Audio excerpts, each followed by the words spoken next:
All right, Scavengers, welcome to episode 49 of the Six Scale Scavengers podcast, focusing on hot toys and other six scale collectibles. I'm your host, Bryan Fontaine, joined as always with my good friends, TC and Chris Letty.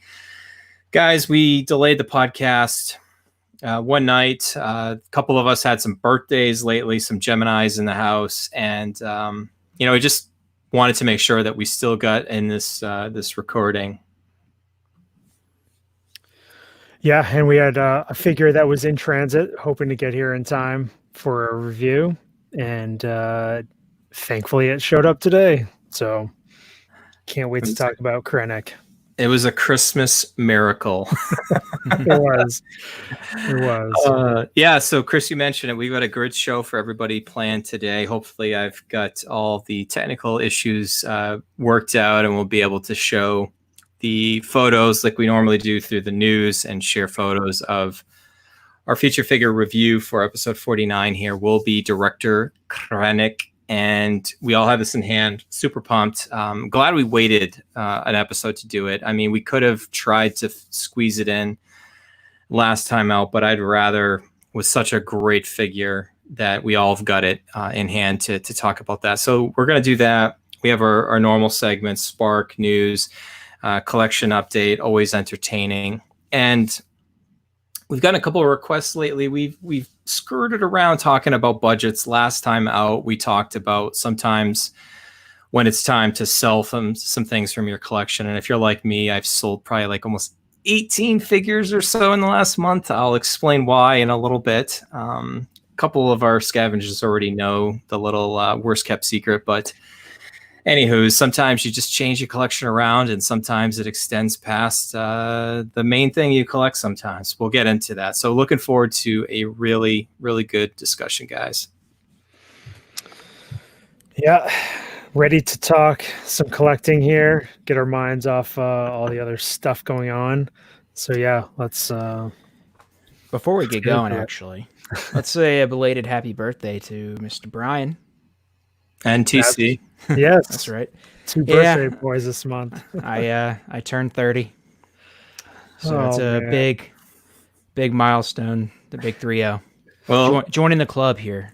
You can be with us in the 30 club for at least another year or so, and then anybody new to the podcast, TC's the young one of the group. Yeah, I won't be in the 30 club too much longer. So you guys, I'll have to enjoy this last few months of my 30s. I still can't believe that you're 10 years younger than me. Anyway, making me feel... He's been collecting hot toys longer than you. I know. I'm like the elder statesman of the group. Nothing wrong with that. No. Actually, another quick thing that I wanted to give a shout out to. So we are at episode 49. Well, 50 if you count our episode 0, but this is the real episode 49. So we're coming up, Chris, on 2 years of starting the podcast, and it's not quite the second year anniversary, but 50 sounded like a really good round number, a big accomplishment. A lot of podcasts don't even get to 50 episodes. And, if you release multiple times per week, or if you do weekly, maybe 50 isn't as big of an accomplishment, but we release 2 episodes per month, sometimes a little bit more, with a rare occurrence like May the 4th be with you. So setting up for episode 50. So we're bringing in the big guns, bringing in Roy from the Netherlands. He's going to join us. We're going to have a 4-man panel. And topic-wise, we already know the feature figure review. We're going to talk about the Hulkbuster. TC has it in hand. I thought that was a really cool, although it's a reissue, it's a phenomenal figure. It's like the pinnacle of hot toy collecting. So want to cover that. And then for a topic, not necessarily so much maybe giving advice, but we wanted to give everybody the opportunity to, share what this podcast has meant to them as part of like the community that's grown of it. It's become something that we didn't expect, Chris. We've been able to add a great friend in TC to the fold, and obviously Roy as equally as big of a friend in this whole endeavor, and it makes it fun to do this stuff. And the the joy that this stuff brings to people, and the community that has been created for those that, sometimes collecting is a little solitary. You do it by yourself. Your friends and family shun you for collecting dolls. They don't understand why you spend money.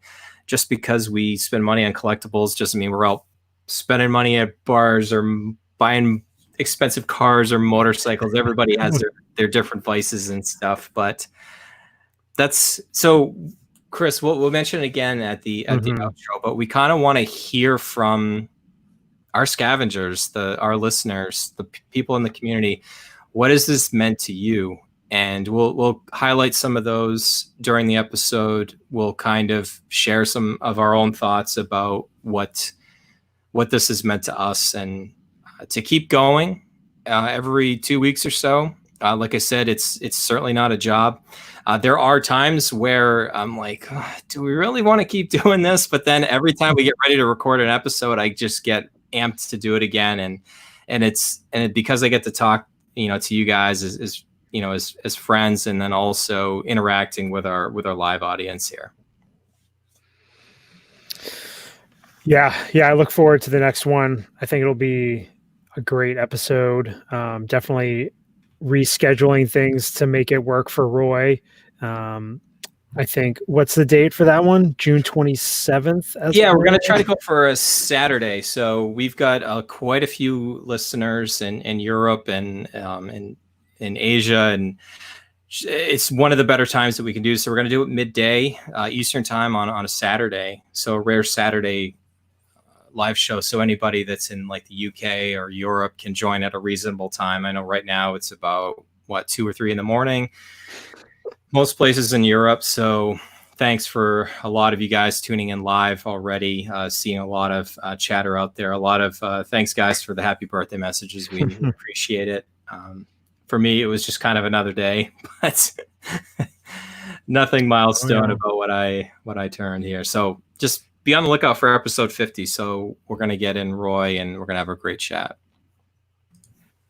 Looking forward to it. Mm-hmm. All right, guys. So let's get into one of our normal segments here, and the Spark, and TC, we'll go with you first. Yeah. So every once in a while I'll watch Lord of the Rings and the Hobbit series. I do love those movies. And I watched the Hobbit trilogy. I only watched the extended cuts. It's well worth it. The added footage it adds to the story. I think both on the Hobbit and the Lord of the Rings, it's a good option. But I usually always actually skip, like after the Desolation of Smaug, they have a documentary of how they created Smaug and all the time and the effort, and they show all the iterations and all the research that went into creating the dragon. So I actually watched it this time for the first time, and I was surprised. I guess I was ignorant, not knowing that Benedict Cumberbatch was the voice of Smaug, and also the fact that he actually initially, when trying to get into the, scene, he actually went into a motion capture suit and acted out the lines to Smaug before he actually went into the booth to do the voiceover. So I thought that was really cool.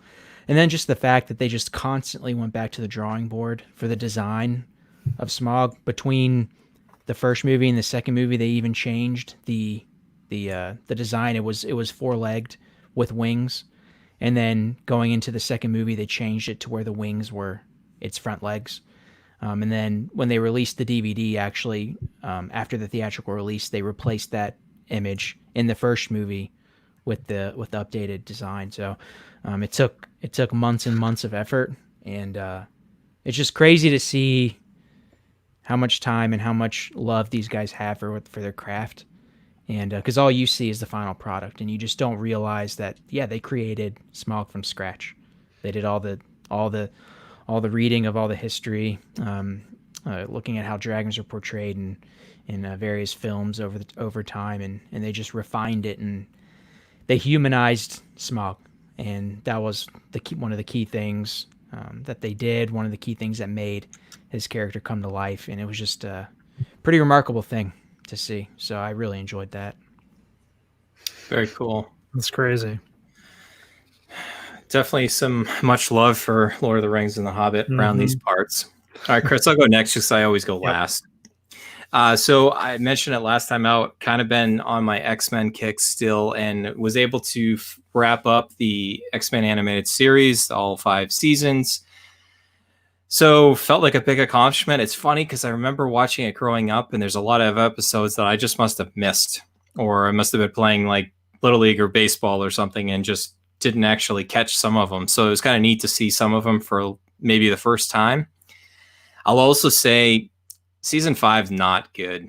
It definitely had jumped the shark after season 4, maybe even after season 3. So the pinnacle obviously is the Phoenix Saga, Dark Phoenix Saga, and after that there's some decent ones and stuff, but really great. And it just got people like me interested in comics and stuff in the early 90s. And so I was talking to Jesse earlier, and I did start with the movies now, and I've watched X-Men from year 2000.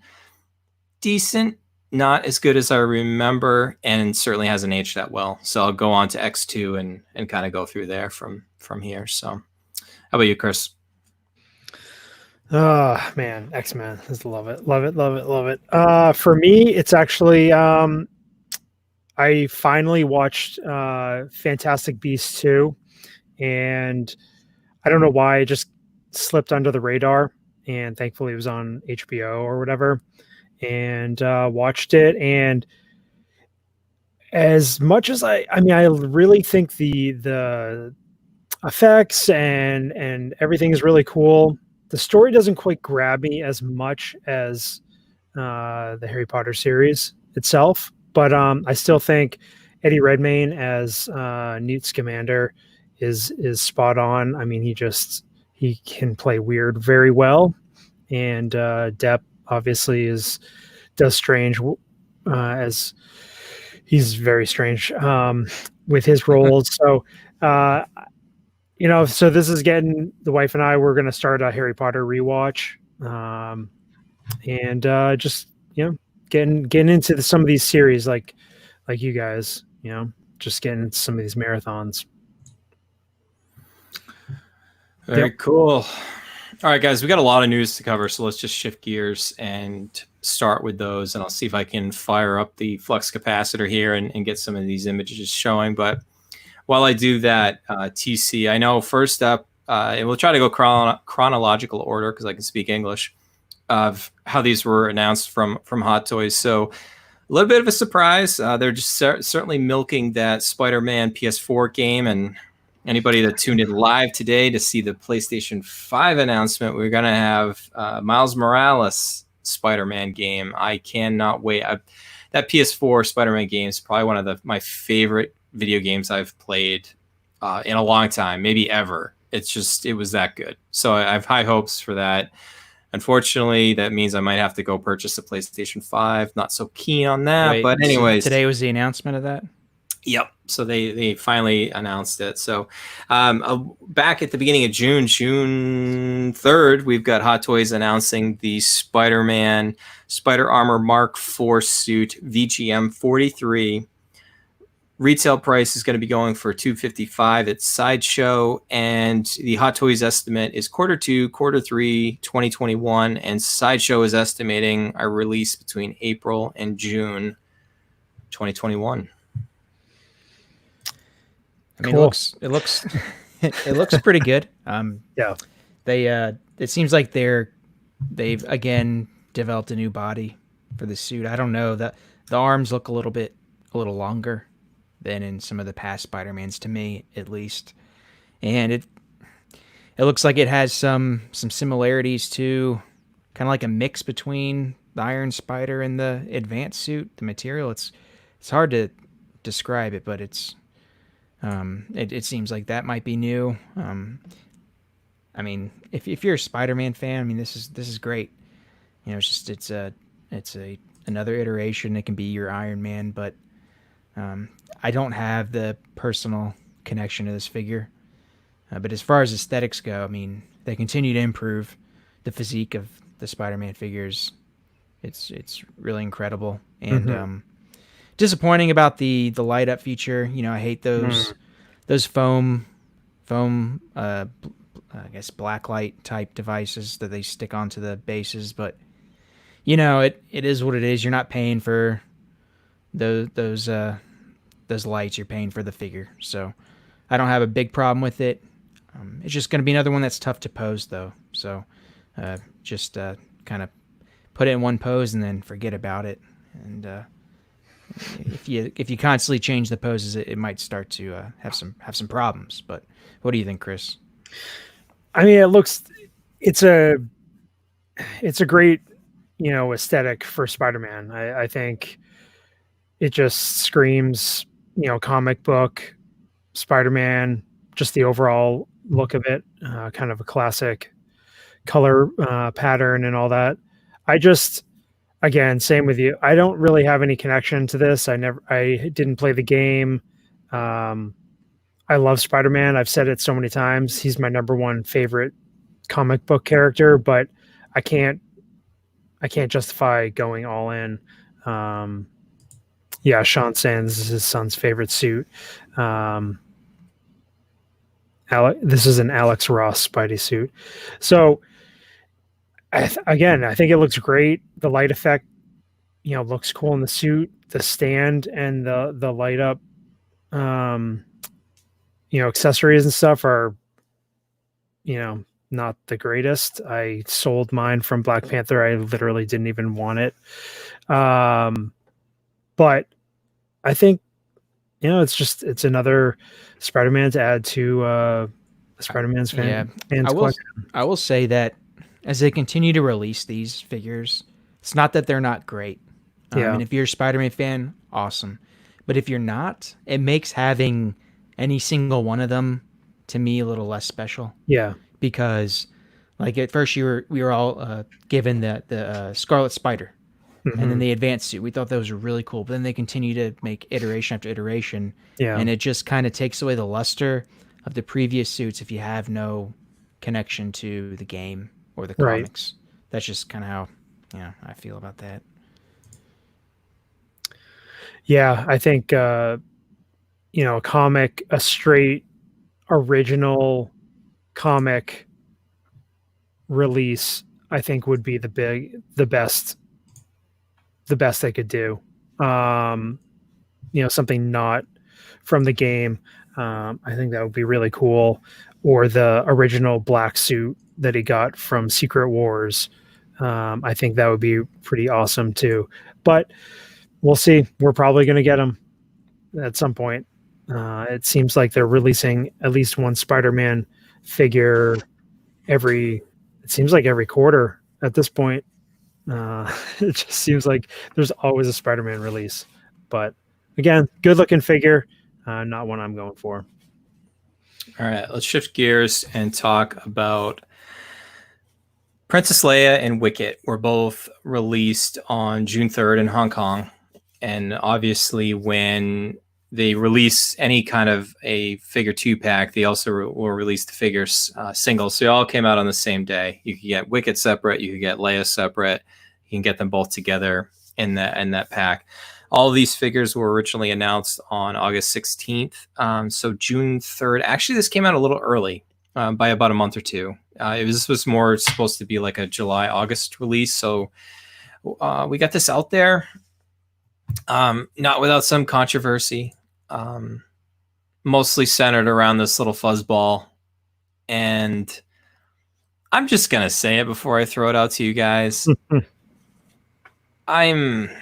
I was not as disappointed as I was for the Jawa and Gonk Droid set here, but this, in my memory, in my mind, it's been a while since really subpar blogger photos can really shift an opinion of a figure. Now, is Wicket as good as the prototype? No. Is it as bad and as washed out as he looks in some photos? I don't think so. Discuss. Go ahead, Chris. Well, I mean, you do the side-by-side comparison with Wicket, especially, I mean, the big thing is his face and the way the the coloration in the fur is a lot lighter.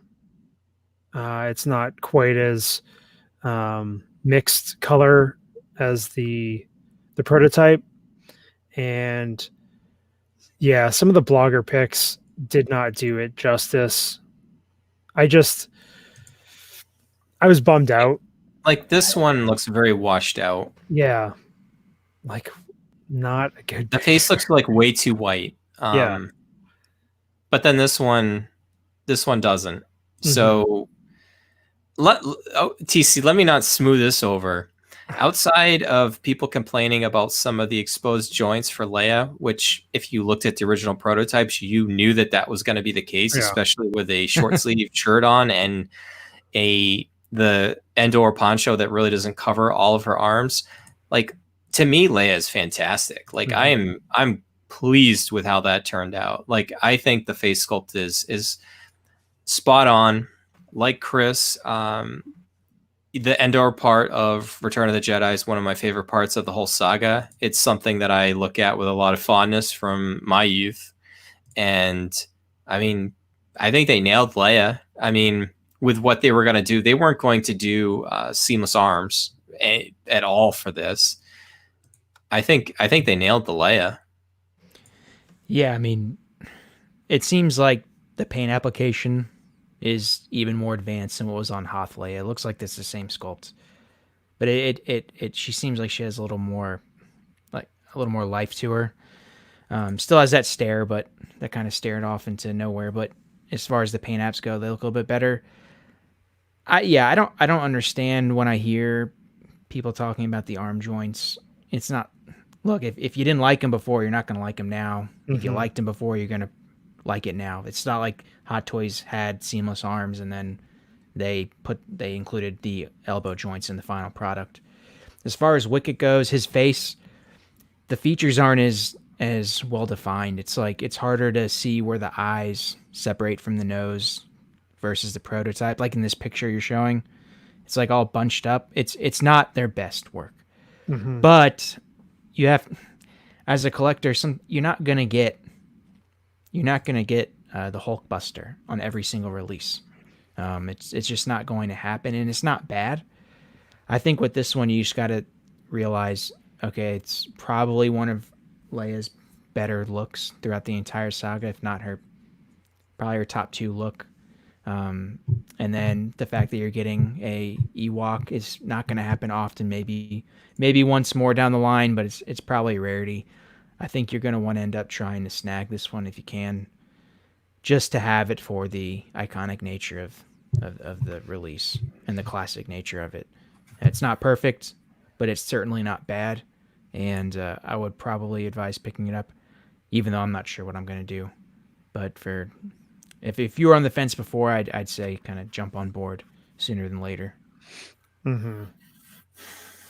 So, for anybody, Chris, that hasn't pre-ordered this, does this change the approach somebody might take? Now, I don't have the actual prices in front of me, but to me, you could make the case that maybe Wicket's a little overpriced right now for what you're getting.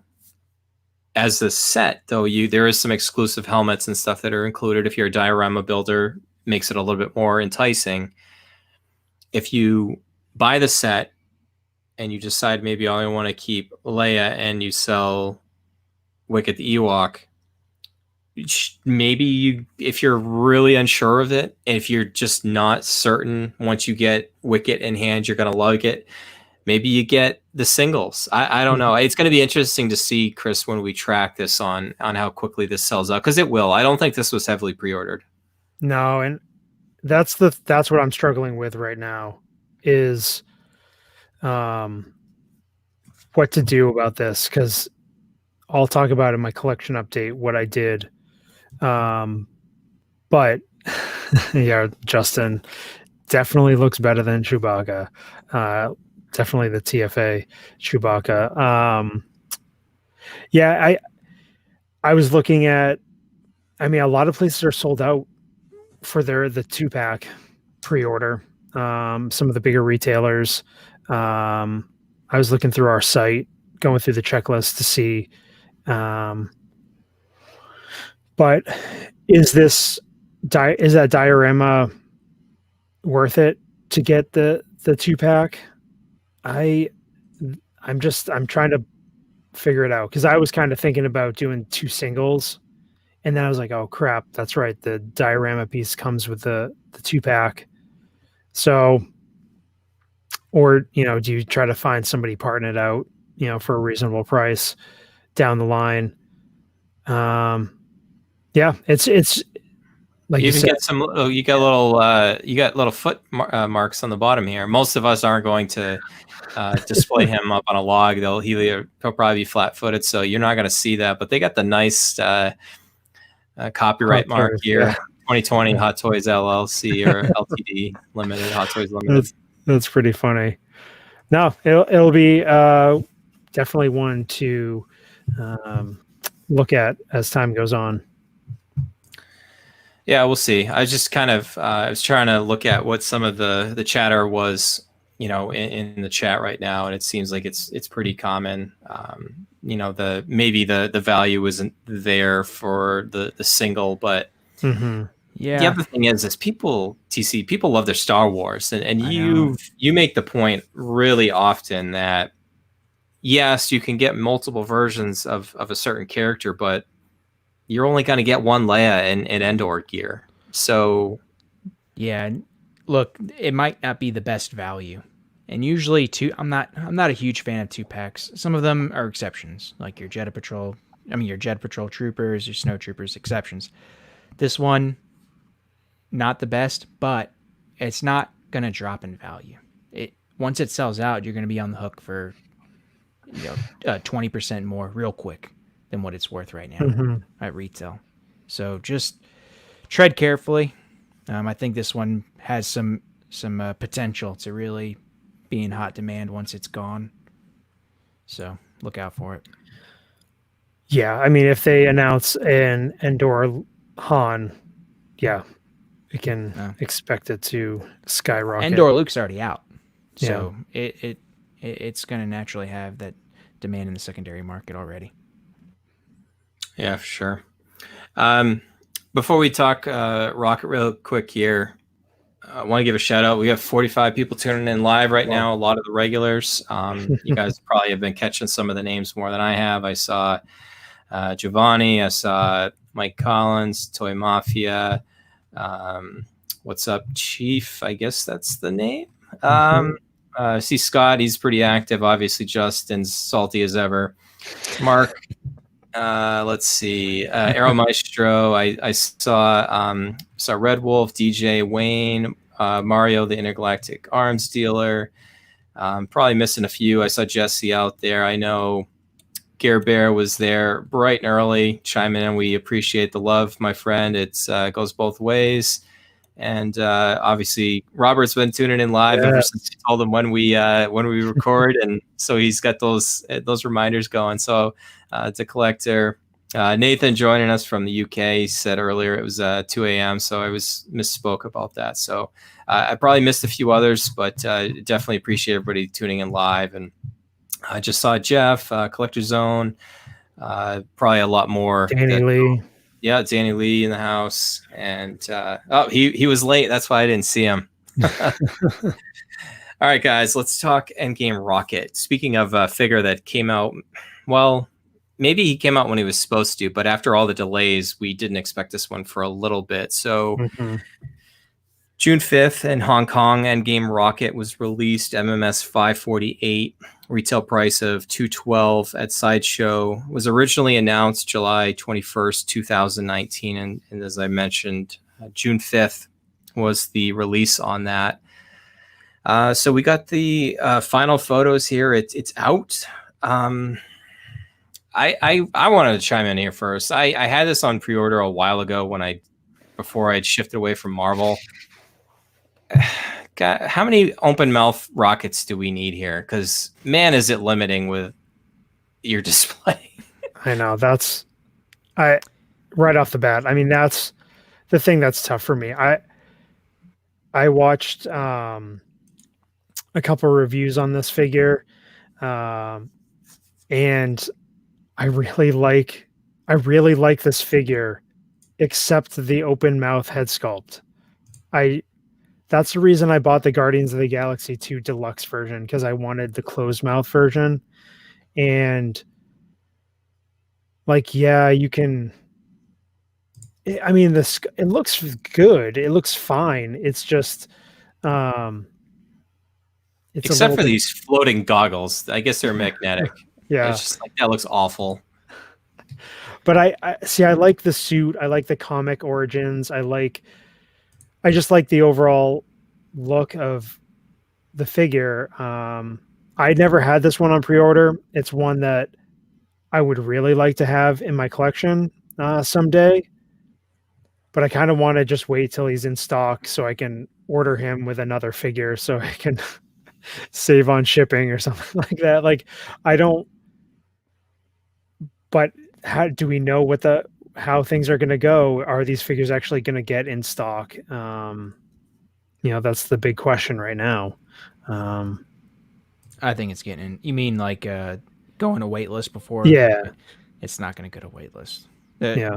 I just don't see the demand's not there right now for Marvel. Things are just sitting. It's great. I mean, look, it's fine. The outfit's great.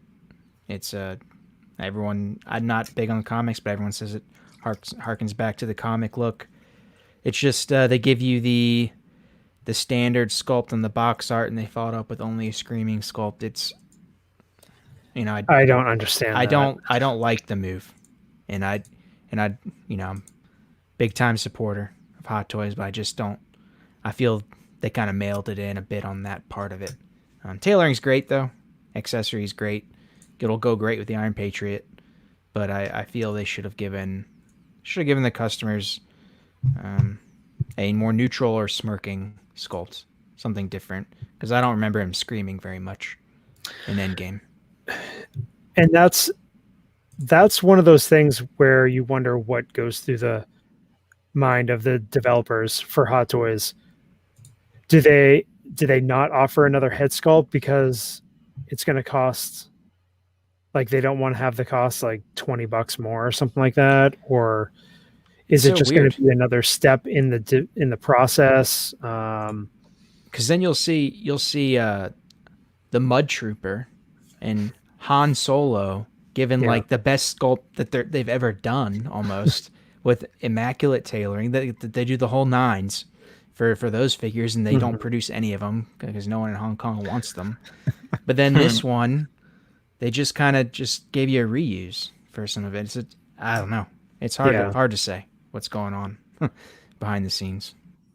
Yeah, we'll keep tabs on this. We tend to try to keep an eye, at least, some of the retailers and stuff that we like to do business with. We have TCU probably have a better sense than all of us on how people are doing with stock levels and what's hard to get and whatnot. But we'll keep tabs on like what's going on at Sideshow, because they're usually the leading indicator of what's going on with most things, if they're not just sitting there like Chris said. So a couple other quick hitter news updates. So guys, today we've got a video of the Empire Strikes Back 40th anniversary figure. By the time it released, Secret Base was closed. So my speculation initially, and Roy kind of corrected me, saying that, that must mean that it got released at Secret Base.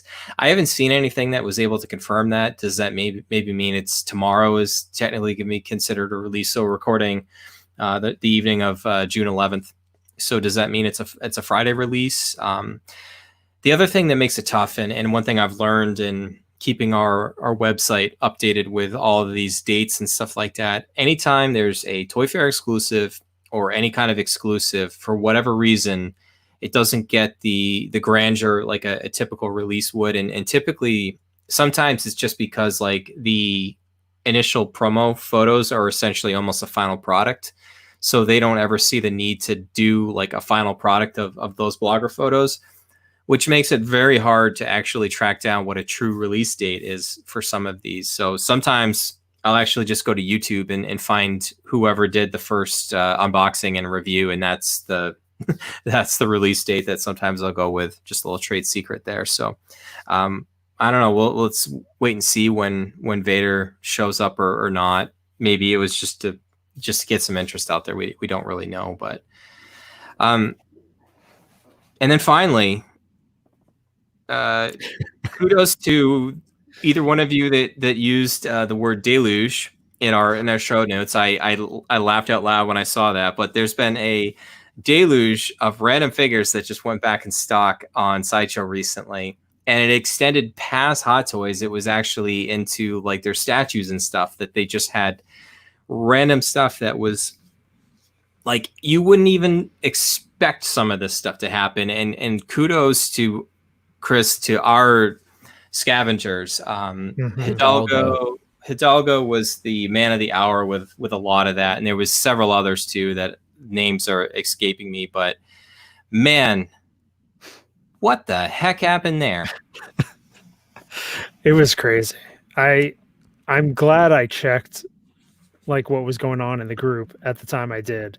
I mean, I was able to get some stuff, but like some stuff that popped up was so random. Farm Boy Luke, A New Hope. Like, what? Mark 46. Yeah. I think there were reports of a shore trooper, but Hidalgo got Star-Lord, Guardians of the Galaxy Volume 2. I mean, that's a great figure. Did. I'm actually glad he got that, because the guy's on the money like all the time. And so for him to come through and get a figure when he's always breaking the news, bravo to you, man.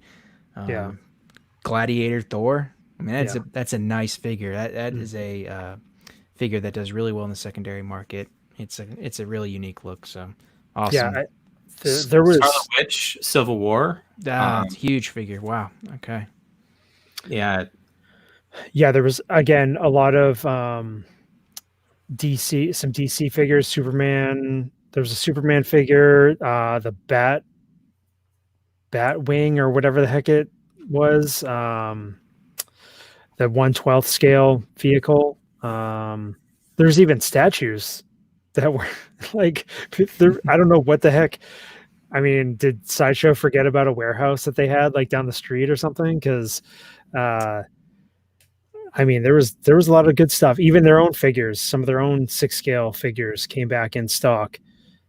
It's just it just makes me wonder how much of these do they like hang back just because if they ever need to do a replacement, or they need to part one out to get parts to somebody, and if it's been out for a certain length of time and they're not getting anybody else to say, hey, I have an issue with my figure, maybe then at that point they feel comfortable saying, okay, we'll sell the remaining stock that we have. But it was just way too and there's been some evenings that they'll be like just out of the blue, like the Jeddah Patrol Trooper pop back in, and some other things that are just really weird and really hard to explain. But yeah, Chris, I know you have a couple things that'll be part of collection update. I don't want to steal any of your thunder from there, but we've talked about it before, guys. I'll just leave it in closing here.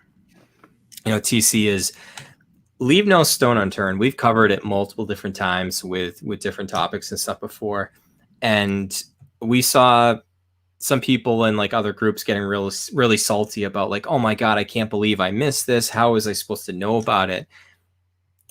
That's where our community comes in. Like there's people checking websites, it's not only do we like to collect, we're big enough nerds that we like to just see what else is popping up. And sometimes like there's a random figure that'll pop. Like somebody got, there was, I think you guys mentioned there was a Mark 46 that popped up. Like Chris, we talked about it, 10, 20 episodes ago when that Mark 46 I saw popped up on Big Bad Toy Store before. Yep. Obviously, Zach from Collecting Weekly ultimately was the recipient of that. Well, it's now in Dean's hands. So, oh, is it? Jeez, yeah. I'm so far behind in podcasts right now. Apologies, guys, but that was the last Mark 46 at retail until just now. Yeah. Nobody ever thought that another one would pop up. So.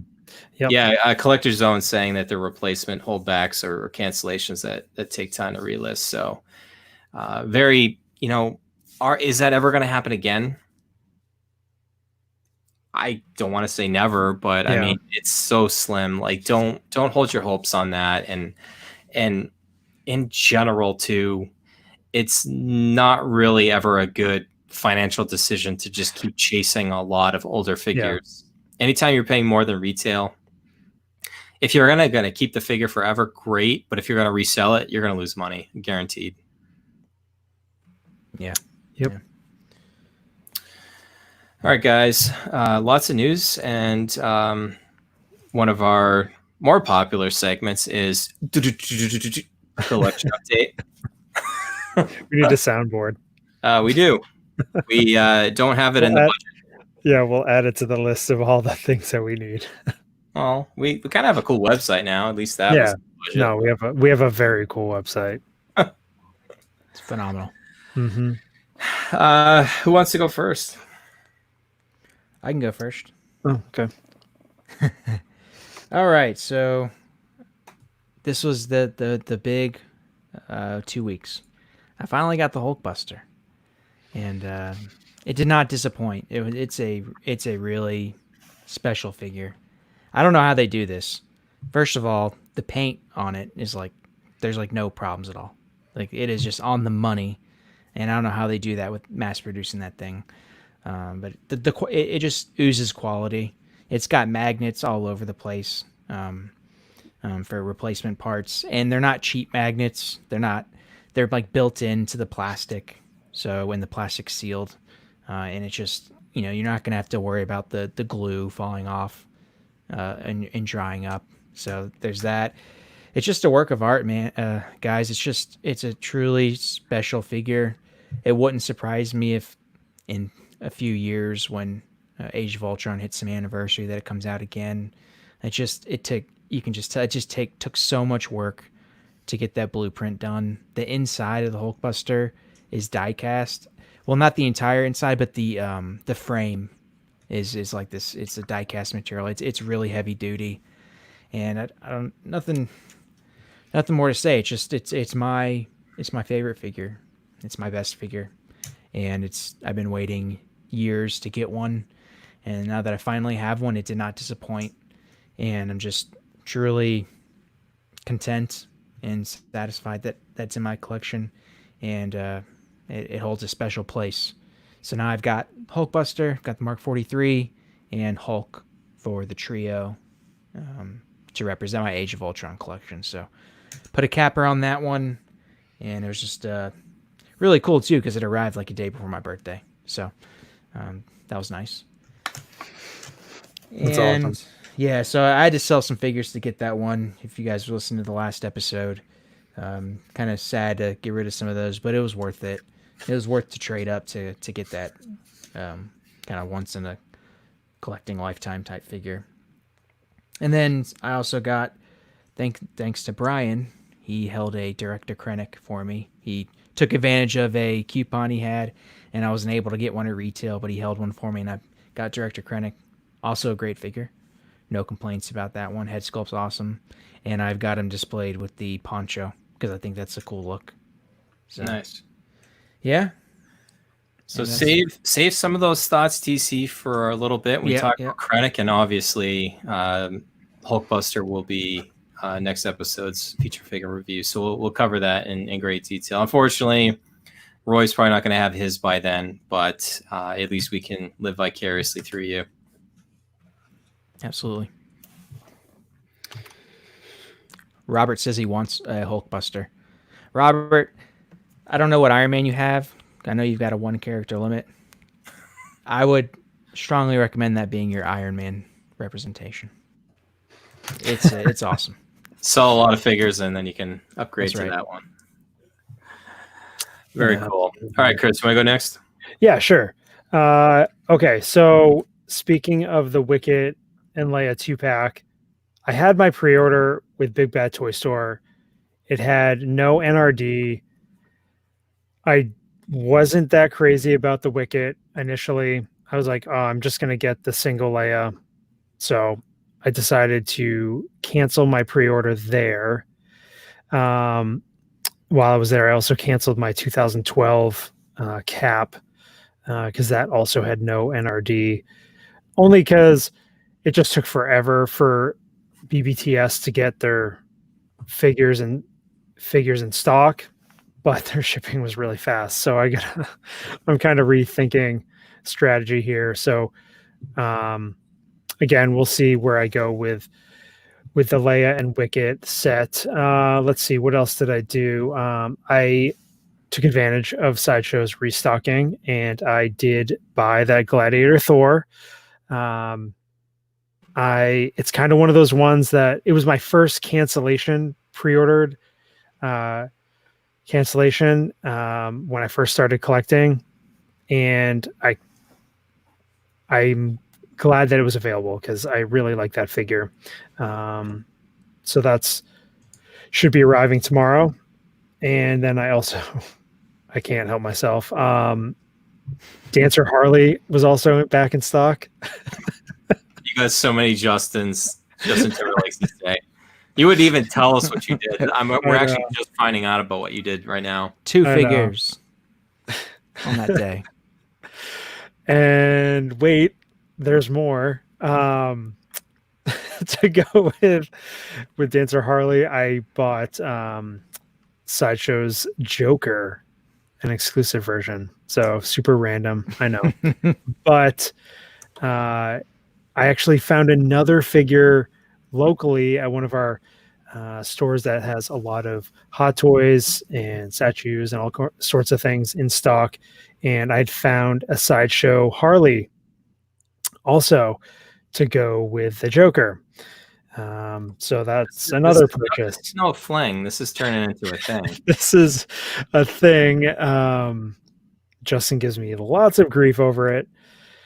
As he should, but he totally should. There's more. I pre-ordered Commander Cody at Sideshow. I had received a $25 code. It was applicable to the pre-order, so that helped with the overall cost. I did a payment plan on that one. And then I am a total hypocrite because last episode, my Lord of the Rings rewatch said it wouldn't get me to order figures. And I did order one. I pre-ordered Galadriel from Asmus, limited to 500. Crazy how fast pre-orders went.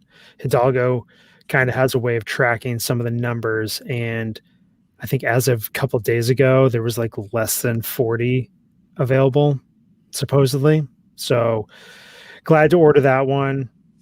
We'll see where that collection goes. So you're not going to get Gandalf, yet you're going with Lady Galadriel. I looked at Gandalf. This is classic Letty. Yeah. But he's sold out. He's sold out. Crown Series is sold out at Asmus. Yeah. So he's not everywhere else, though, probably. Yeah. I think there's some other retailers that might have it. So 6 skill enablers. Oh, God. Big day. Yeah, I know. Everybody's making fun of me. So yeah, I could see a shelf with those two. Maybe, I don't know, maybe another one, another two. We'll see. But that's it for me for 6 scale stuff. I won't mention all the other non-6 scale stuff that I bought recently. Some of them is sitting behind me. Anyway, Bryan. Yeah, speaking of not entirely all 6 scale, so I got some explaining to do. And it was kind of in the works the last episode, and it's full-fledged. It's to the point where I'm actually today just got a new display shelf to change a little bit of my direction. So not completely surprising anybody who's been paying attention, but talking about X-Men a lot lately. And I had gone and looked at X-Men Hot Toy figures, and they're either not that good or they're older. And I'm not a big third-party guy, so Toys-R-Us wasn't really the thing that I wanted to do. And so I looked for other ways of getting there. So I have to admit this out loud, guys. I have statues, plural, in my collection now, premium format, X-Men. So that's where a lot of my budget has gone with selling a lot of figures. And I have 10 figures I'm going to mention that are left my collection. I think last time it was either 8 or 9. I also want to preface it and say that I also reined in my budget a little bit by almost a third. I mentioned it a while ago, but it got a little crazy with some pre-orders and stuff, but I was able to kind of rein it back in, also not extend it out too far. So I'm only going at a rolling 12-month time period. If I don't have money in the budget, I don't order anything. So that's where the collection shift is gone. So this isn't going to turn into statue scavengers or anything. We're going to just mention 6 scale here, but I did want to let everybody know that I'm not out here just selling a lot of, and some of these figures that I did let go were a few heavy hitters, but they weren't necessarily figures that I thought were at like the top of my collection. So, and then additionally, I'm really preparing for my mod cases to, fingers crossed, hopefully come in soon, and how I'm going to set up the shelves and stuff that I have. And I think right now, I've done a lot of planning. You guys have, everybody on the admin team has seen, I did like a quarter, speaking of quarter scale, I did like a quarter scale blueprint of my collection room, and cut out little things to figure out like the different shelves that I wanted to add, and how it would fit into the really odd shaped room I have here. So that's that. So figures, leaving the collection, nothing added. So, and I'm going to be honest, guys, I forgot whether I sold these in a group or on eBay. Sold my Force Awakens R2-D2, the BB-8 droid set that I got. So that little droid focus I had is gone. I did decide to get rid of my Scarlet Spider, which was a tough one because I really like that figure, but I just have one Spider-Man figure and not have it be like the main one. That was easier to go. This one hurt a little bit. Sean was the recipient in our group of this, and the 2-pack of Rogue One Jet of Stormtroopers. And now one of those contains the TK Trooper, which is really highly sought after. And when I was mapping out my Rogue One shelf, I liked the set. It just wasn't my favorite, and I didn't want to be a slave to just keeping up with the line just for the sake of doing that. So due to space and not really budget, I decided to part with that. A couple others, I did decide to only keep one Rey and one Kylo. So the Force Awakens Rey and BB-8 set and Kylo Ren also were sold as well.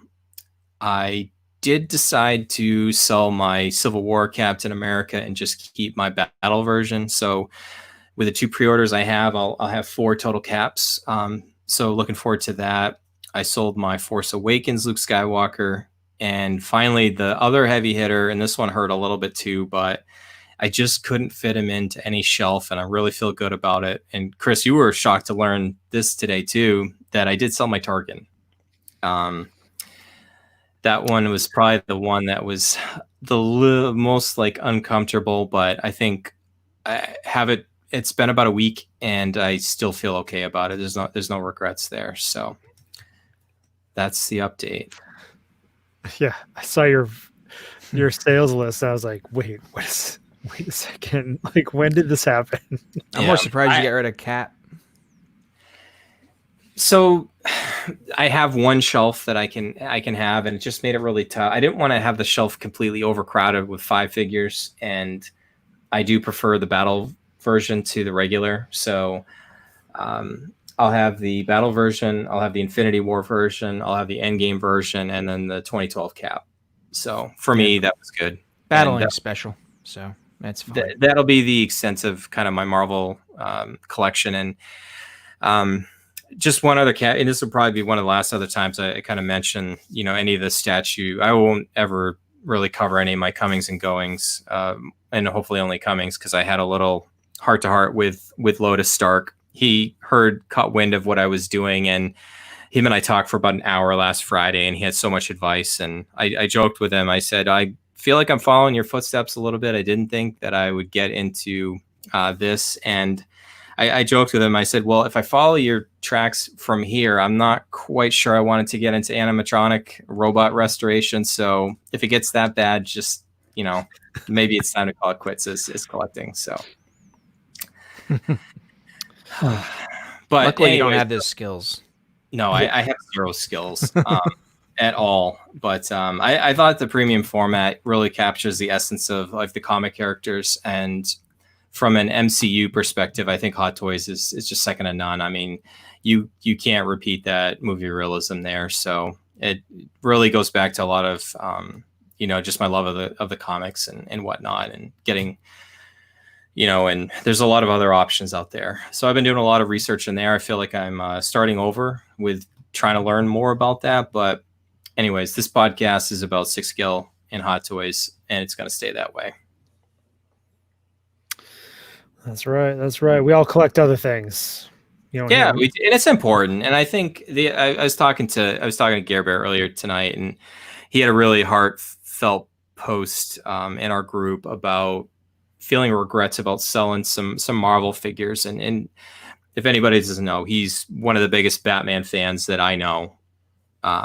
And he wanted to just focus on that. And I think it's important to know you can love different IPs and franchises and not feel like you need to collect things from them. You're not any less of a fan if you watch the MCU movies and you love them. Doesn't mean you have to have Hot Toys of them, or vice versa with Star Wars or anything else that's out there. Harry Potter, Lord of the Rings. Do collect what you love. Whatever brings you joy. Don't just collect it because people talk about it on a podcast or people review them on YouTube and stuff. Just get things that are gonna, Chris, you and I have said it before too. When you look at something on your shelf, you want to be remembered about. You want to remember something. You don't just collect things to have a product on your shelf. You want to have a reaction. You want to have a memory to that. It want to be a favorite character, a favorite scene, or something like that. And then that's why we collect. Or we should collect. Yeah, 100%. It's if it doesn't have any reaction, what's the point of having it? I mean, potentially the financial aspect of it might be something super rare, super valuable, but it means nothing to you. I mean, that's a little bit different story, but it's good things to think about, and it's always good to switch things up with your collection. All right. So speaking of budgeting, and I just slashed my budget a little bit. I thought Chris, we get questions and stuff all the time about like, how do you guys budget? I know people have asked, do I have something that, I could share through like Google Docs or something like that? And I'm not tech savvy enough to be able to do that. It kind of creates some kind of a template, but we thought we could do, and I'll see if this works or not, where I'm doing a screen share, is just kind of do, what was it, like last summer I did like a when we were doing those Secrets of Six Scale Scavenger collector videos and stuff like that. I'd done a budget video, but it was really hard to see my screen of kind of talking through that. And I know we shared that with Raul recently, and he thought it was really beneficial. So I thought we could just kind of do just a little mock budget, and you can kind of repeat these. You can kind of pause this and go back and see how we go about doing that. But budgeting is so tough, guys. People will sometimes rely on sites like Sideshow to do payment plans. People like Mark out there is doing pen and paper to kind of keep track of the monthly intake and what's coming up for releases and stuff. And, again, just tying in what we just tied off our last segment with TC is, don't get caught up in the hype or needing to complete a line just to say you did. Yeah, it's cool. You've got some kudos. It's cool to say that to your friends, but at the end of the day, you don't get some kind of a special award or something because you completed the Rogue One line. Trust me, I know it was cool to say, but then it was like, okay, what's next? Yeah, I did that with the Black Panther line, and I wasn't taking it. But anyway, should I go ahead and start with the budgeting tips? Or are we going to look at the Excel sheet? Yeah, let's start with that first, and then I'll go and I'll show kind of what it is. Okay. You guys can, and we all have different techniques and stuff like that. I certainly, TC Chris, like my way isn't like the highway. It's just more of something that I feel like it works for me. Yeah. So for me, a few things. Number one, I don't I guess as far as budget is concerned, I don't collect really anything else other than Hot Toys. I might occasionally go out to Enter Bay, like I did just recently, but it's rare. So really all my budget goes to Hot Toys. Any kind of collecting budget. So that, to me, me not spending the $25 at Walmart for a random thing, like Marvel Legends or something, and not saying that's not great, but when you're collecting Hot Toys and then adding that on, those additional expenses can really put a strain on what you're, saving for your Hot Toys. So I stay within Hot Toys, have for a very long time. That has just helped me kind of stay on track. Also, I budget not by month. I just do it by pay period. So I get paid every 2 weeks. Most months, that's twice a month. Twice a year, that's 3 times a month. On those third paychecks, there's also not as the deductions off them just by how my company, will not tax you, but take out your insurance and coverage, et cetera, et cetera, et cetera. Those are not accounted for in those third paychecks. So twice a year there, I have added budget. And then also birthday, Christmas, and then springtime. Some people get tax refunds. It's also, potentially bonus season for some people. I also take that into account to create my yearly budget.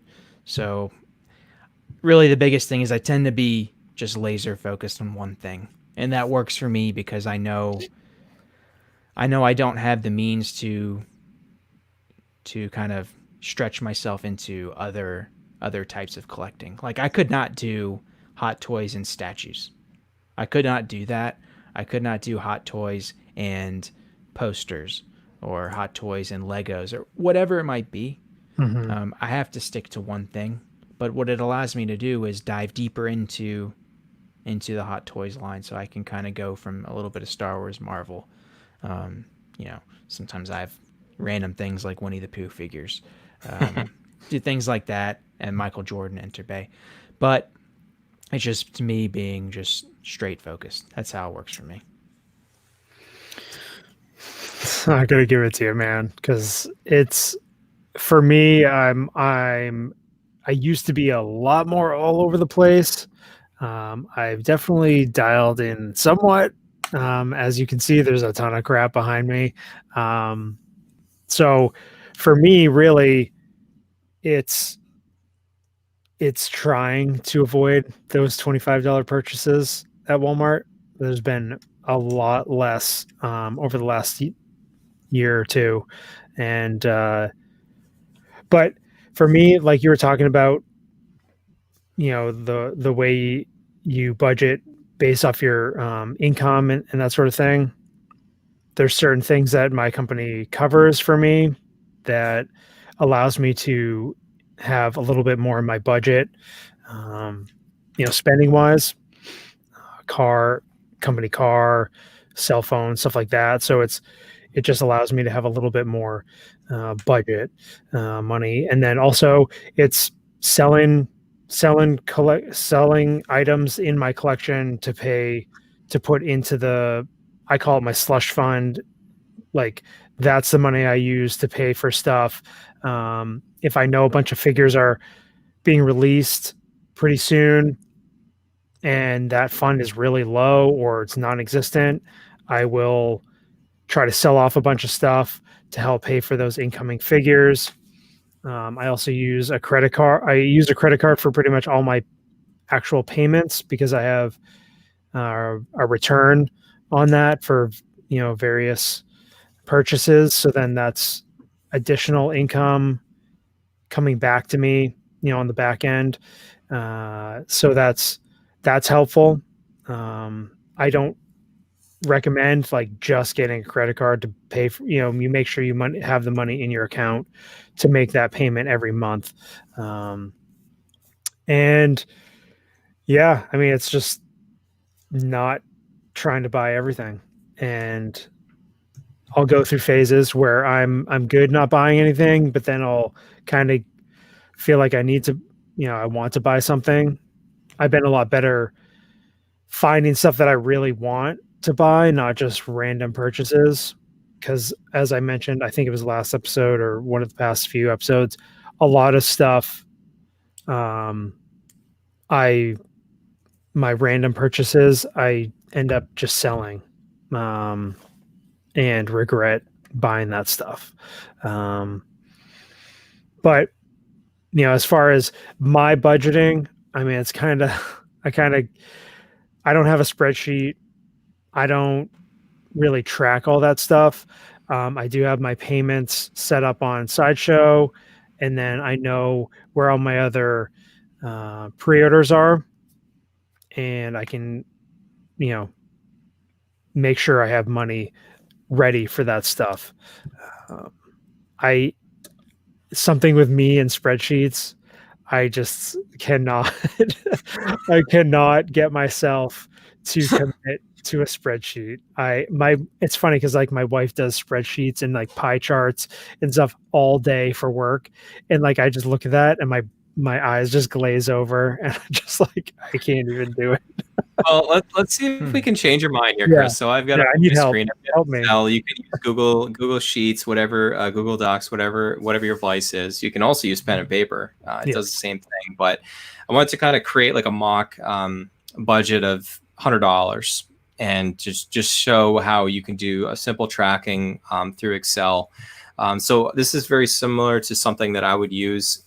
You want to set up a couple different columns. So obviously here, column A, I've got the date. B, you can have descriptions, so either the figure or budget. C, you want the amount, and you're going to want obviously your debits and credits. And then it's super helpful to have a running balance, and I'll show why. Because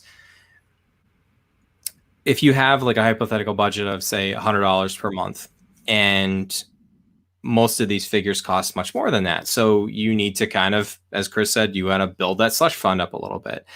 You can vary the amount of this budget depending on whatever your comfort level is. And Chris, you guys made an interesting point too. Like doesn't mean if you're a hot toy collector, that's all you can collect. I mean, it's good to have a focus, but it doesn't mean you can't stray outside of that. But I think it's important that you have a quote unquote collecting budget. And if you do other stuff, you don't have like a separate budget for the same amount for other stuff. I mean, if you do, great. But I think it's important, regardless of whatever it is, to kind of track it as collecting. So we're going to start this I typically use the first of the month to say, okay, I'm setting this aside. So we have our description here of the budget. And I'm going to say I've allocated $100 and my running balance is starting at 100. So I didn't get anything in the month of June. You're going to add July, another budget. Let's see if I can type here. You got $100. I think this is where it's important to do a formula. You can kind of either drag down or copy and paste. So one of the easiest ones you can do is if you click in your cell for your running balance. In this instance, it's cell D2 where you got your $100. And actually, I want to do click into D3, you're going to do equal sign, click on D2, and then we're going to just add in your C3, which is your $100 from July. So pretty simple enough. You've got a running balance of $200. So August rolls around, you still haven't bought anything. You're feeling really good about your budget here. You haven't been tempted by anything. And if you can either copy and paste. One thing I like to do is if you go in the right corner of a cell here, you can just drag that down after you have a cross, and then your cell comes down. Okay, you got $300. Okay, you're a huge Mandalorian fan like I am, and I typically will use the middle of a month to account for a figure that I think is going to release. So we'll just, for the sake of keeping this really simple, we're going to say Mando's coming out, and the retail of that's going to be $243. So this is where important if you throw a negative sign in the front of this to say that that's your cost. And I preset these so that negatives would show in parentheses in red. And then if you drag that down one further, well, there's your running budget, and you've got $57 left over. And then you can come here and throw in September. Your budget kicks in again. There's your $100. And you can kind of see how you can do it. I find it's extremely helpful to run chronological, and you'll always find things that you didn't expect, or maybe you sell a figure in June because I didn't sell a figure in July. So I'm just going to go in and I'm going to insert. So on July 7th, I sold a Tarkin and sold it for $400. And you bring that into your budget, and you can kind of see real time what it is.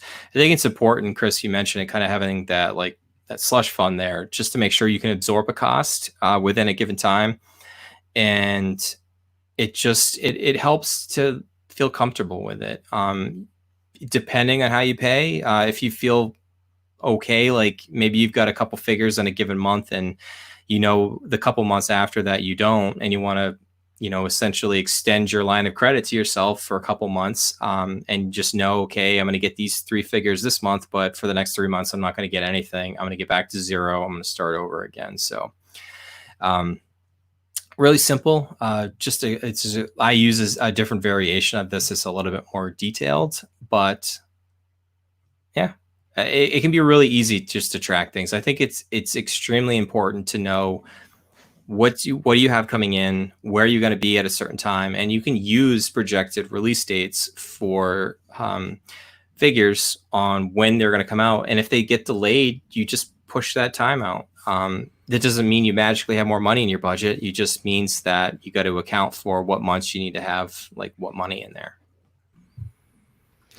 Yeah, and this is great just to give a visual. Mm-hmm. A lot of people are visual, they're visual learners, but they like seeing stuff like this. So this is a great tool, and it allows you to be flexible with kind of how you want to set things up. You can do variations. This doesn't be exactly how Bryan's showing it, but using Excel is a great way to get organized. I don't do that, but I should. I should too. I really should. I think I use Excel a lot at work, and in my free time I don't want to do it anymore. So I just ignore. My background before this, I used to do fantasy football analysis. So I used to do rankings in Excel. I used to make my own projections in Excel. So I got pretty good at it. So I guess it's second nature for me to keep using it. But you can even use pen and paper. You kind of know what your monthly budget is going to be. You can kind of take a look at what's coming up and just kind of a plan for it. I think in closing, have a plan, whatever it is. You don't have to be overly technical or a huge nerd, even more of a nerd than like I am with just showing something like that. Just have a plan. Don't overextend yourself. Don't get too many pre-orders out there. Stay within your means. Again, going back to what we just talked about, collect what you love what you collect, and all that other fun stuff. Mm-hmm. Any other final thoughts, guys, about setting a budget? Moving on. Krennic. On that. So I goofed. I said at the beginning, I thought I captured everything. I forgot to grab all the blogger photos for Krennic, but we did show it a couple episodes ago when he was actually released. So I've got mine right over my shoulder here in the case. So we all got it in hand. Let's just let's talk about this bad boy. So MMS $519, retail price $235, waitlist already. Hard to come by, surprisingly, because this one was out there for a while, and a lot of people wanted this figure. I don't think this one was lightly pre-ordered either. Maybe the delay caused some people to jump ship. This was originally announced July 9th, 2019, released on March 30th, 2020. So we covered it a while ago. Maybe Cletus may have been on for that, Hebrew Hammer. But guys, let's talk about this thing. I think it's a fantastic release, and I think I said it last episode. Spoiler alert, I think it might be one of the best male head sculpts that they've ever done. Yeah, it's a. I think you're onto something there, Bryan. No, honestly though, when I was excited for the figure. When I did open it up, it's not that I was not disappointed. It's just, I have seen the same story by Hot Toys, and it's almost like they're a victim of how good they are. With Tarkin, old guy, great tailoring. I haven't seen Dooku, but it's another one. And it just seems like in Star Wars, there's a lot of old men that are out there as characters, and the wow factor wasn't there. But when I put on the poncho and his hat, I just thought that was the coolest look that I've seen in a while for a figure, and I thought it was, I think that's amazing. You're right, Brian. Though the sculpt's amazing, tailoring's amazing. Hot Toys, they gave you multiple looks for the figure, and you can easily change them. It's not difficult to do, so that's a huge plus. And it's a capper to Rogue One. And so after, initially not being super hyped about it, it firmly has a place in my collection. And I'm really excited I was able to get one for retail, because it's going to be very difficult in a few months to get that figure for anything less than $350, in my opinion.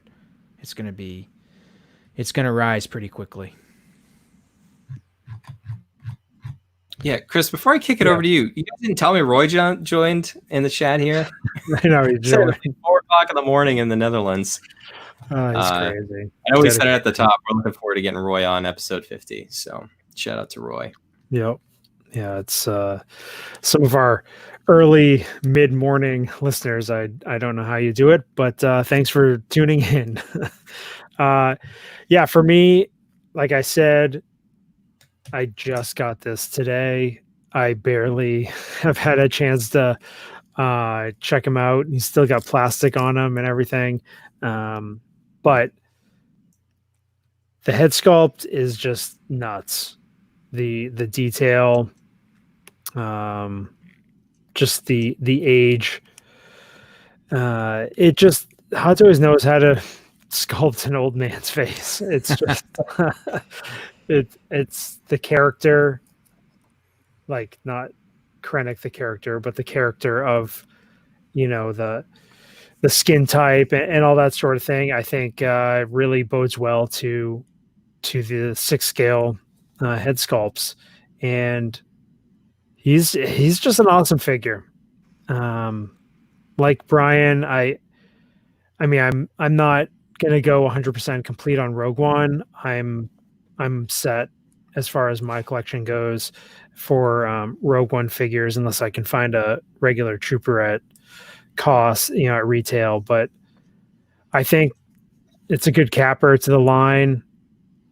We can, talk again about getting a couple of the other characters from the movie that would help fill out the line. But it is a very nice lineup that Hot Toys made for Rogue One. Oh, sorry, Chris. I could get on board with having 2. If you could snag one for right at retail, because the looks are pretty distinct. Mm-hmm. You could set them up. The poncho you could have, with your Death Troopers, and then in his original costume, you could have that with Tarkin, and to me, or Vader, or Vader. I mean, those looks they're pretty sweet too. It helps that the looks they look really great. So yeah. I would be on board with getting 2 if I could find one for not $400. You find it for $250, then yeah. Yeah, Danny, it's a very classy looking figure. I think the white Imperial costume suit is just, it's what, I mean, yes, we get a lot of white with the troopers, but to get an Imperial with the white suit, I think it just adds a different element to a display. And I just love the versatility of Krennic with the multiple looks. It just can keep your display fresh to switch him up and switch things around to go with a different setup. I think that's great for any collector to be able to refresh their lineup. I'm glad I was able to get this. I got mine through BBTS. Like TC's showing on screen. He's got the poncho. He's got the hat on. It's just, it's great. I mean, this figure was a surprise when it was released. Nobody thought that we were going to get this figure. And I think it was a really smart move for Hot Toys to give collectors a Krennic, because he's such a key part of that movie. That's hard to leave that hole open for the Rogue One line. Yeah, you guys have said most of it. I mean, I think of the accessories are pretty cool. A couple things I want to mention. Is it the perfect figure?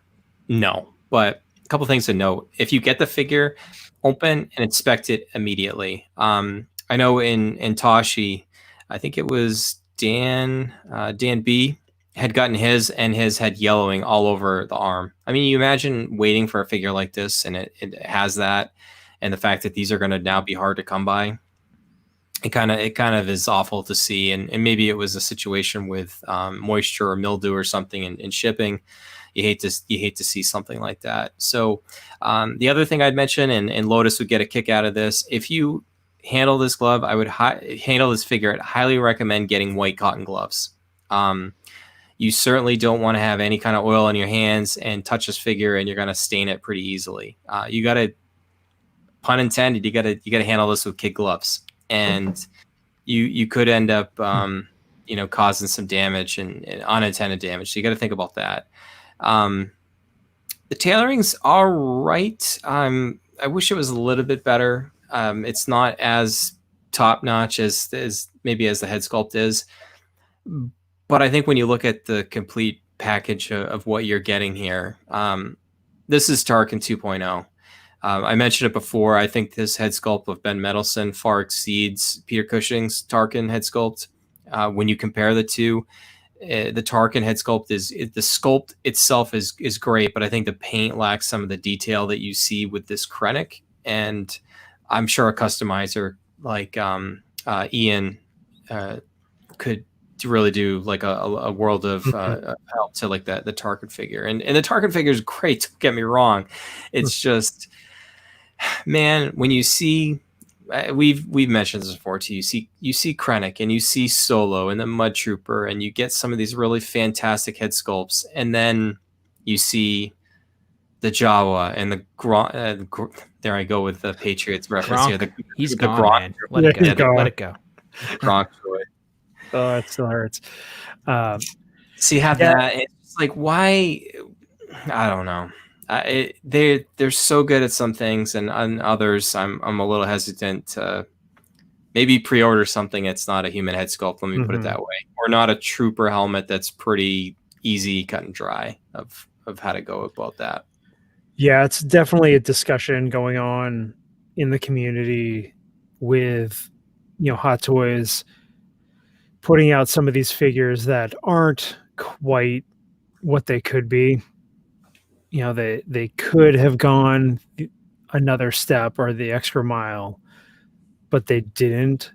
And then there's other figures that they do it with, and it's just it's probably always going to be a discussion that's going on with a company like this, just because they are so secretive. They don't really divulge that much information of the process, and they're not quite like a smaller company with Asmus, showing off production line photos and talking about that whole production process. And so I don't know, this figure,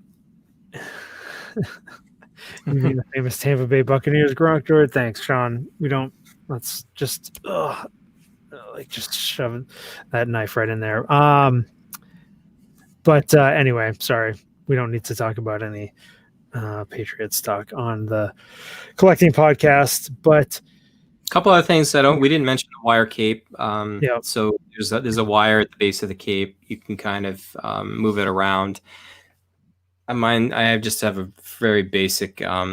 It's pretty. I have the non raincoat look on currently, so I just have a very basic drape. I have a very basic pose with Krennic. One of the other really kind of unfortunate things is a limited number of hands. The holster for the blaster isn't. I don't know. It just sits weird.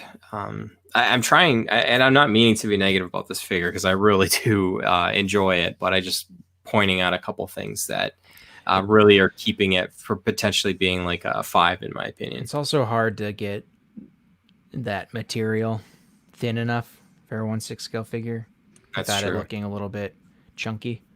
Yeah. So that was, but in fairness to Hot Toys, you can only do so much if you want the look. And, I'm not going to fault them for that. I mean, that's one of people are mentioning like the Death Trooper in the chat right now. It's one of the reason why their leather, leather material holster for their pistol at their side breaks on everything. It's just so thin. It's not meant to hold anything. Yeah. Sean's asking, so in the chat, are you guys removing the wire in the cape? So I guess there are reports of past figures, the wire being copper, and then maybe it oxidizes and stains the material. And with a white cape, that could be a problem in the future. I just don't know if those are isolated incidents or if it's actually a common thing. I'm probably not going to.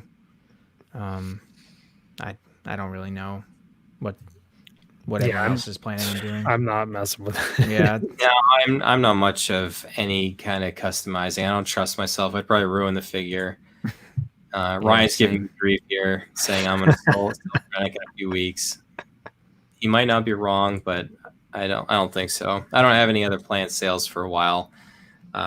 My collection update will finally probably be pretty boring. So unless I get a figure, one of these pre-orders that I have that, solo or whatnot getting in. So yeah. Let's rate this figure, guys. Let's rate it on the number of times that Krennic says release the garrison. Sounds good to me. Love that line. I think I would go 4.9 garrisons. Ooh. Okay. The only issue I have with it is, I guess it's not even really. It's just the wow factor. I feel lacks a bit, but that's more of the type of figure it is. It's just, I don't know. Maybe it's like the Hulkbuster effect when you get the Hulkbuster in, and the next figure is like somewhat disappointing because the Hulkbuster is just a complete masterpiece. Not that this one isn't, but it's just a whole nother level. It's a whole nother type of figure. Yeah. But yeah, I mean the tailoring, like you said, Brian. If the material of the clothing was a little bit thinner, I think they would have put it over the top. But 4.9, I mean, it's fantastic. It's a capper. It's the capper to the Rogue One line. Awesome that we got it. Yep. Yeah, I doubt we're going to get a Hail Mary with that, with a Baze or a Cassian. So that would be something. But yeah, I mean, again, it's tough. I've only had a couple hours with the figure, so it's hard for me to give it a full review. But like, just out of the gate, is probably a 4.75 for me. I think it might go up the more I get it figured out and display it, but right now it's about 4.75. I mean, if you're talking head sculpt, I mean the head sculpt's a 5, but when you start factoring in some of the other things, luckily mine had no damage. Like Bryan said, I opened it right away to make sure, and thankfully there was no staining or anything like that. I was worried about it, especially coming from not directly from Sideshow, from another retailer that sources through Sideshow. You just hate to have to deal with some of those imperfections. But yeah, how about you, Bryan? I was gonna say 4.75, but I kind of like TC's 4.9 as well. I'll split the difference. I'll go 4.85. I don't think I've ever given a 4.85 on the podcast in 49 episodes, so it just sounds like a good number. Sure. I agree. Head sculpt is, again, I think the best mail that they've ever done, especially, Chris, as you mentioned, with getting the older gentleman quite right. It's Ben Mendelsohn to a T.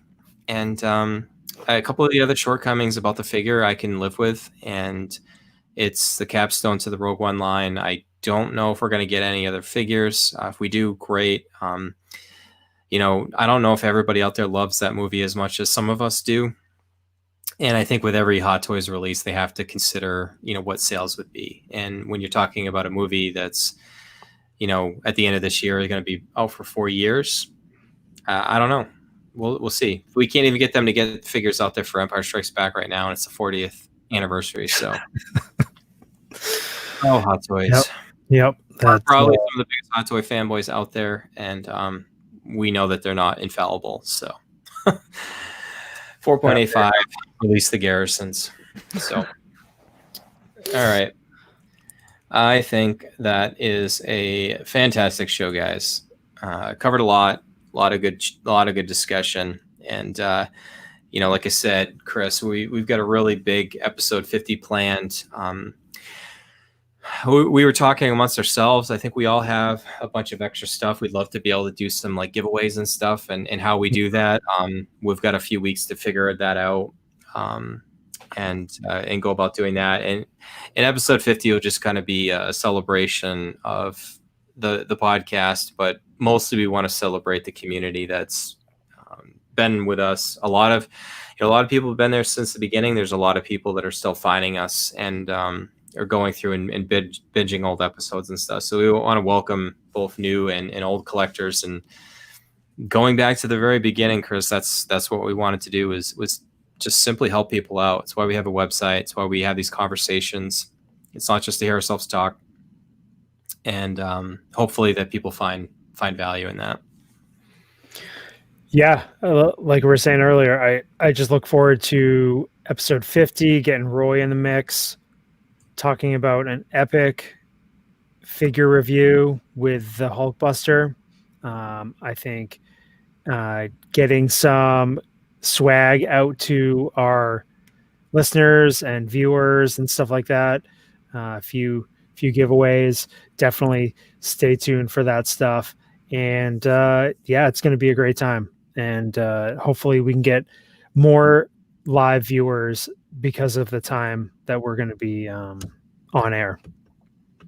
There's not a lot of sports to compete with on a Saturday, so I think we should be good. All right, guys, plug time. I'll just quickly go through this. So we've mentioned our website a couple different times, sixsealscavengers.com, where we have our databases for Hot Toys, Marvel, Star Wars, and DC Comics. We have our TeePublic store. We have our Facebook page. We're on Instagram and Twitter. You can find us on Apple Podcasts, Google Play, YouTube, Spotify, Stitcher, and sixscalescavengers.libsyn.com if you want to grab that RSS feed and throw it into your podcast catcher of choice. All right, guys. Any final thoughts of the show before the big one here?